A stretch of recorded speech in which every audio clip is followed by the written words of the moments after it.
Hello everyone and welcome back to the channel. In today's video I'm going to be scaping this Aqua tank. This tank measures 35 litres and the inspiration for it today is a fallen branch. I wanted to replicate like a fallen log or a fallen branch within the forest that just gets covered with plants and moss and things like that. So I'm going to start by using a piece of bogwood. I actually had this lying around from an old snake tank, so it seemed like the perfect piece, and I'm going to pair that with some Sirius stone.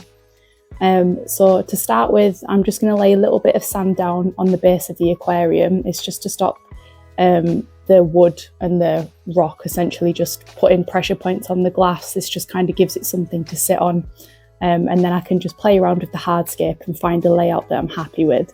So it's kind of going to sit towards the middle of the tank. The foreground is going to be sand.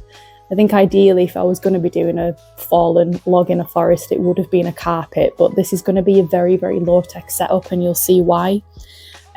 So yeah, we're going to go with sand in the foreground. So it was just a case of placing the rocks down and just finding what worked. This took quite a while because I was just kind of working with spare bits of hardscape that I had just to keep this as low budget as possible.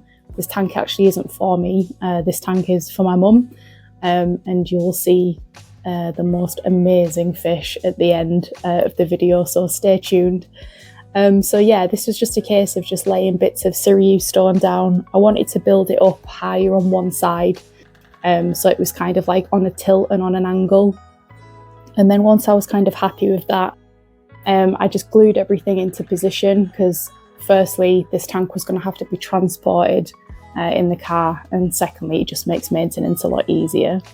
But we'll do that in a second. So now I was just going to go into the back with some gravel. This is a little bit bigger than what I like to use normally. I prefer pea gravel, but it's all I had. So we're just going to go with it. This is going to help for two reasons. One, it just bulks it up because I'm not actually really going to be using aqua soil or very, very little aqua soil. And two, it provides a good base for beneficial bacteria. So as mentioned, I was going to glue all this together. The usual method, if you've not seen it before, you can use a cotton pad or toilet paper or blue roll, kitchen roll it up into like a little ball, stick it in the contact points and just drop some super glue on it. And then I just covered mine with sand. And then in the foreground, I used some sand. Now I had some ADA La Plata sand lying around, but obviously you can use any sand. However, I do really like the colour of this sand. It's such a nice texture. It's such a nice grain size and just such a nice colour. It looks super natural, so I was kind of happy to use this in the scape. And then I just added some smaller details and some smaller stones just for texture. This is the river stone, I believe it is, by Dua. It's actually just a bigger grain La Plata sand, so if you ever do use the two together, they do make a really nice sort of transition because it is actually the same sand. It's just that the La Plata sand's ground down a little bit more. So it's just a case of adding them just around the rocks. If you're a follower of the channel, you've probably seen me do this many times. Grading gravel is one of my favourite things. It's my favourite look in a scape, more so than a carpet. So yeah, once that was done, I decided to add some branches. Now these are Wio ancient roots, I believe they're called. You should really soak them before using them, and don't be alarmed if you do get like a fungus growing on them. In the bag they already have a kind of almost like an algae on them, and you can kind of see they're like very white. It's got like a bit of an algae coating on it or some kind of bacteria, so realistically you should wash them first, but I haven't because I was going to fill this tank anyway before I transported it just to make sure that nothing floated. So I just stuck them in place, and as you can see I added a little bit more gravel, and this was just to add some more texture and some more colour into the foreground really. But yeah, I was quite happy with it. This is something very, very different. It's also, for me, it's also very simple. But yeah, it's going to be low tech, but I do just want to add the tiniest amount of aqua soil, and you'll see just how very little I put in. It's like a Tropica plant cup's worth of soil. It's mostly going to be epiphytes, so my idea originally was to have sort of Bucephalandra and Anubias cover the wood, and then in the background just some like Java ferns and things like that, but I am really going to put some Limnophila sessiflora in there just because it is a fast growing plant and it will just take up any excess nutrients if there is any. So next I'm just going to go in with some play sand. This literally is cheap play sand. This is left over from me building my pond, if anybody has seen that video. So I'm just going to cap the large gravel and the small bit of aqua soil that I've used with play sand.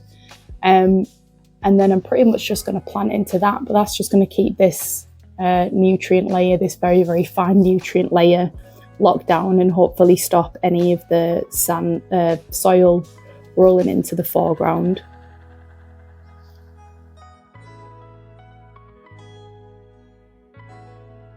And that was pretty much it. And now it was time to transport it. So yeah, made sure everything was glued tight, popped it in the car, and then yeah, travelled home to my mum's house. And now you will see it in the living room. Now you might be able to see the small tank next to it. So some of the plants, obviously the filter, the heater and everything in that tank, and some of the fish are going to be getting put into this scape. So it was just a case of transferring everything over. And the bonus with using the filter from the tank on the right, the small tank that I'm breaking down, means that this tank is going to be pretty much instantaneously cycled. However, it is just a good idea to keep an eye on any ammonia spikes and still perform those water changes as well. Now, I'm sorry I couldn't record much of the planting. I just didn't have much stuff with me to do it. But as mentioned, I wanted to put some boosts across the log, and then in the background I wanted to add different ferns. So we've got trident fern, Java fern, narrow leaf Java fern. And I just wanted to create a really dense bush of like epiphytes kind of growing out from this log. Again, just replicating that kind of fallen branch look. So again, went into the front with some smaller leaf Anubias just to add some more texture and also scale. And yeah, now it was time to add the fish. Now this fish is a show grade. I believe he's a AAA, or he might be a AA show grade betta, and he is absolutely unbelievable. If you stick around to the end of the video, I'll show you the show video essentially that I got sent. It's like a video where he's swimming left and right and he's flaring his gills. It's kind of like a show off video, and when I watched this I just knew I had to have him. So I'm kind of gutted that I've bought him and he's in my mum's tank rather than mine, but he is absolutely stunning. I can't kind of put into words how beautiful he is, and it's really hard to capture it on a video. This is him probably seeing a snail for the first time. So we had a little peck, but he's been absolutely fine and he's settled in so well.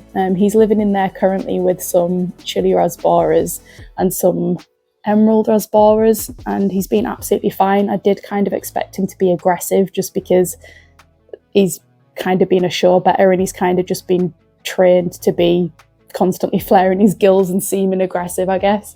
But he's not harmed any shrimp. He's pecked a few snails, but they're fine, and he's not chasing the fish, and he's settled in brilliantly. And yeah, I just can't get over how stunning he is. He's so iridescent. He almost glows in the dark because his white colour is just incredible.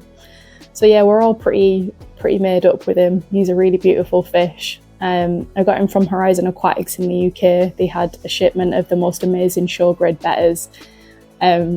Yeah, and as soon as I saw him, I just had to have him. Someone actually reserved him before me and I was absolutely gutted, but then it turned out that they kind of, I don't know if they picked somebody else, but I was like, yes, I want him, please. And he settled into this scape. Absolutely great. So yeah, everyone meet Tizer. That's what he's being called. And he kind of just swims around the tank like back and forth, just exploring. Yeah, he's just a really happy little fish. So I hope you enjoyed this build video. It's something quite different for me, I guess. But actually I really like the tank. It does need to grow in a little bit more and fill in.